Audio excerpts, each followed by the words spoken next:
All right, let's talk about one of the most incredible and honestly most misunderstood images you've probably ever seen online, the tree climbing goats of Morocco.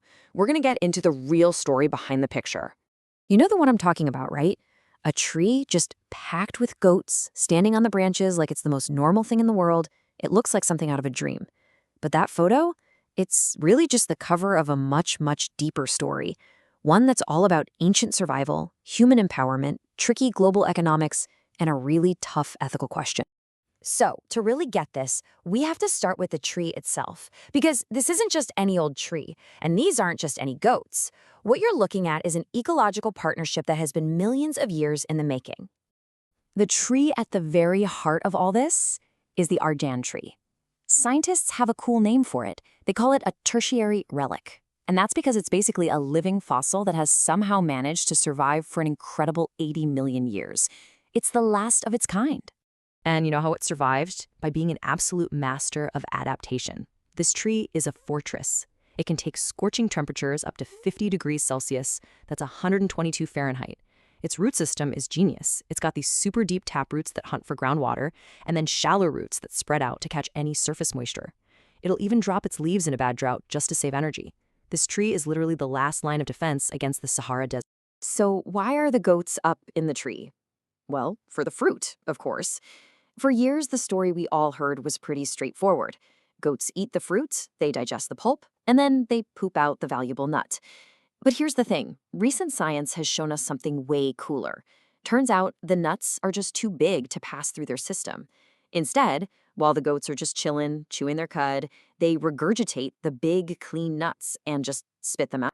And this spitting method, it is so much better for everyone. First, the seeds don't get damaged by digestive acids, which makes their chances of growing way, way higher. For the argan oil industry, these spat-out seeds are already clean, which means higher quality oil. And for the ecosystem, as the goats wander around, they're spitting these seeds into new places, actively helping to spread the forest. It's perfect. The result is a jaw-dropping 70% germination rate for those spat-out seeds. So the goats aren't just getting a snack, they're the primary gardeners of the argan forest. They're these accidental gardeners. And this incredible natural partnership, it's also the foundation of a really powerful human story. Because this ancient tree and its little gardeners are at the center of a powerful human tradition. It's all about producing what the world now calls liquid gold. And this part of the story belongs to the Amazigh women of Morocco. Now, making argan oil the traditional way is unbelievably hard work, a skill passed down through generations. It starts with collecting and drying the fruit, but then comes the really tough part, cracking the nut.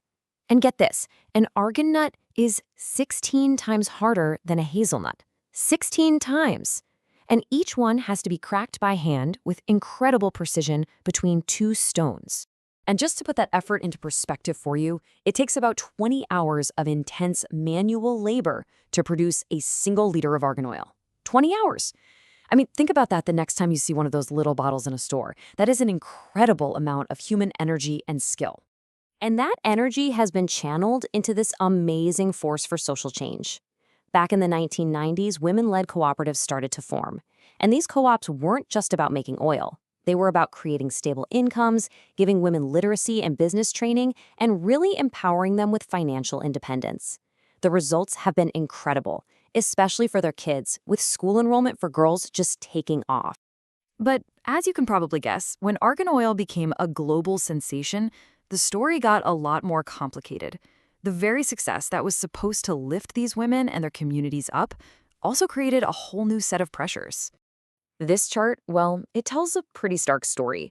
When you buy a bottle of argan oil, the women doing all that backbreaking labor, they receive the smallest slice of the pie. The vast majority of the profit gets snapped up by international exporters and massive global beauty brands. And this quote from the Ecologist really hits home. It described the payments these women get as meager and uneven. Some of them have reported getting a share of the profits only a few times in a whole decade.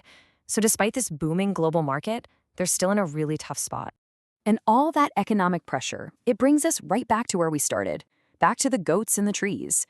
Because that viral image you've seen a million times might not be exactly what you think it is.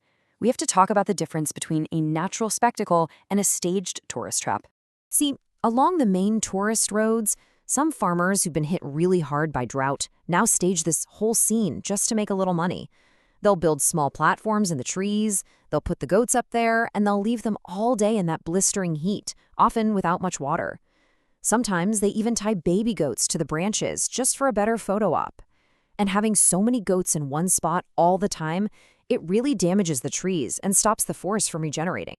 And this is a truly difficult dilemma. It's so important to see both sides. On one hand, animal welfare groups are totally right. These goats are being used as living props, and they're suffering.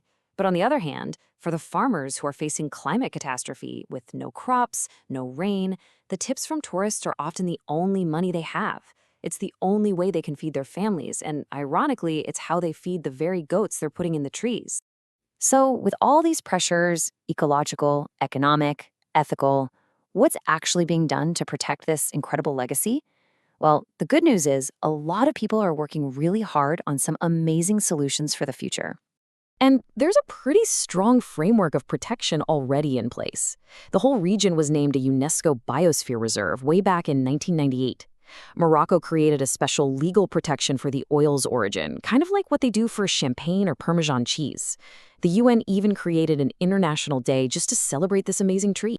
And now, modern science is stepping in to help in some really cool ways. Trying to reforest the Argan woodlands is super tough, but new technologies are making a huge difference.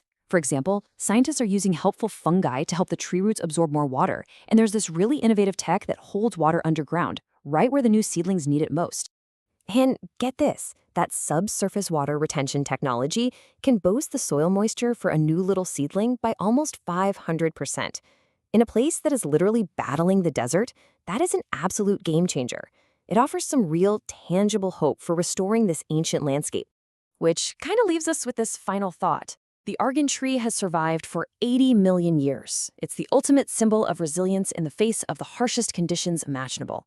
The question now is, can we be just as resilient, just as thoughtful in the choices we make, as travelers, as consumers, and as guardians of these complicated, beautiful stories? The future of this tree, these goats, and the people who depend on them, it really all rests in that balance. Thanks for joining me for this explainer.